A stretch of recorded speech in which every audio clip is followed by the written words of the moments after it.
Currency और crypto currency में क्या अंतर होता है। बहुत सारे लोग मुझसे पूछ रहे थे भैया क्रिप्टो करेंसी क्या है, तो मैं क्रिप्टो करेंसी के ऊपर वीडियो बना रहा हूँ कि क्रिप्टो क्या है और इसका सरकारी वैल्यू क्या है और इसको कैसे खरीदा बेचा जाता है, कौन कौन से प्रकार के क्रिप्टोज होते हैं, सारा कुछ मैं आपसे डिटेल बताने वाला हूं। और आप सभी को ये वीडियो छोड़ करके जानना नहीं है, पूरा वीडियो सुन लेना ध्यान से। तो क्रिप्टो करेंसी में आपको बताना चाहूंगा वो बैलेंस है जिसका केवल नाम हो, जिसका इंटरनेट पे एक फोटो हो, जिसका एक वैल्यू भी हो, उसे खरीदा भी जाए इंटरनेट के द्वारा और बेचा भी जाए, मतलब ऑनलाइन उसे मैं बाई करूँ और सेल भी करूँ और उसका अच्छा खासा प्रॉफिट भी मिले, दाम भी मिले। अब एक तरह से शेयर मार्केट आप जानते हैं, उसी तरह का एक क्रिप्टो है, ठीक है। अब इसे वर्चुअल बैलेंस कहते हैं। वर्चुअल बैलेंस का मतलब ये होता है जिस बैलेंस को हाथ में ना लिया जाए, जिस सिक्के को, जिस रुपए को हाथ में आप ना ले सकें, इंटरनेट पे खाली शो हो, नाम उसका शो हो, वो इंटरनेट पे खरीदा भी जाए बेचा भी जाए। अब ऐसे सिक्के तो आप भी बना सकते हैं, बहुत सारे आप कह सकते हैं, लेकिन नहीं भैया ऐसे सिक्के आप नहीं बना सकते हैं। क्यों? क्योंकि इनका शेयर मार्केट में दाम लगाया गया है और शेयर मार्केट के ऊपर होने की वजह से, हाई होने की वजह से इनका जो है रेट काफी बढ़ चुका है। क्यों नहीं बना सकते? सीधे शब्द में समझिए, जैसे मैं अपने यूट्यूब का या फेसबुक का नाम रख लिया और उसका हैंडल ले लिया, ठीक है, या डोमेन कहते हैं ना, जैसे आप वेबसाइट वगैरह बनाते हैं तो डोमेन परचेज करते हैं। ये एक ही नाम का सेम डोमेन अगर मैं ले लिया तो कोई और नहीं ले सकता है। ठीक इसी तरीके से समझ सकते हैं कि अगर किसी ने क्रिप्टो ले लिया, जैसे मान लो कौन सा क्रिप्टो, बिटकॉइन ले लिया। अब बिटकॉइन मैंने खरीद लिया है तो वो मेरा ही है, उस पर अधिकार मेरा ही है और उसी का शेयर मार्केट हाई हुआ है मेरे का।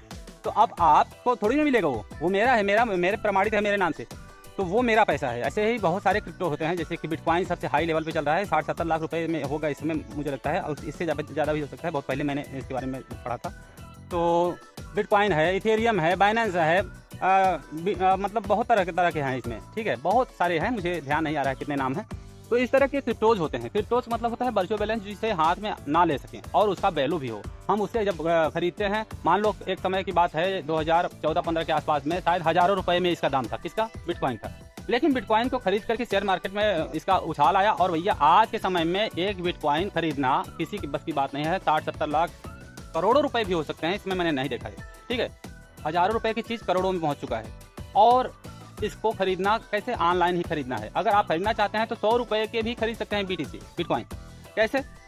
ऑनलाइन आप खरीदेंगे, उसके मतलब टुकड़े बेचे जाते हैं, समझ रहे हैं, सेल से एक एक पार्ट उसके बेचे जाते हैं। मतलब कितने का लोगे आप बिटकॉइन, कितने का लोगे आप इथेरियम, बाइनेंस, ठीक है। ऐसे बहुत सारे क्रिप्टोस हैं वर्चुअल बैलेंस, तो इनको आप ऑनलाइन खरीद सकते हैं और उसे बेच भी सकते हैं। और इसका शेयर मार्केट में अगर दाम बढ़ता है तो आपको इसका बेनिफिट मिलेगा इन फ्यूचर, भविष्य में आपके दाम बढ़ सकते हैं। मैंने 100 रुपये खरीद लिया और महंगा हुआ आगे चल करके, तो ये हो गया जो है हमारे 1000 रुपये के भी हो सकता है। इस तरह से कह सकते हैं कि जैसे स्टॉक मार्केटिंग होता है, ये वही चीज़ है, ठीक है। इसे आप पैसे डाल करके छोड़ दीजिए, आपके भविष्य में आपके पैसे बढ़ते रहेंगे और घट भी सकता है। शेयर मार्केट का मतलब ही क्या होता है, आप सभी समझ सकते हैं।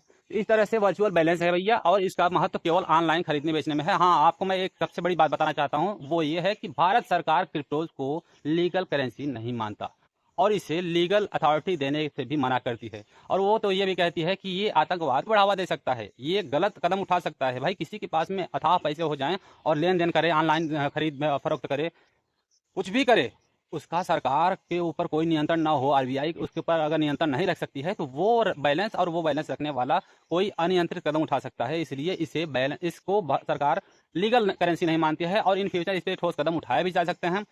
लेकिन इस पे सरकार को 3 से कुछ % शायद ब्याज भी मिलता है लेन देन खरीद फरोख्त में, समझ सकते हैं ना। तो इसलिए भैया इसे वो अनलीगल भी करार पूरी तरह से नहीं दे पा रहा है, ठीक है। इन फ्यूचर बंद भी हो सकता है, नहीं भी बंद हो सकता है। बहुत सारे क्रिप्टोज हैं, बहुत सारे क्रिप्टोज चल रहे हैं।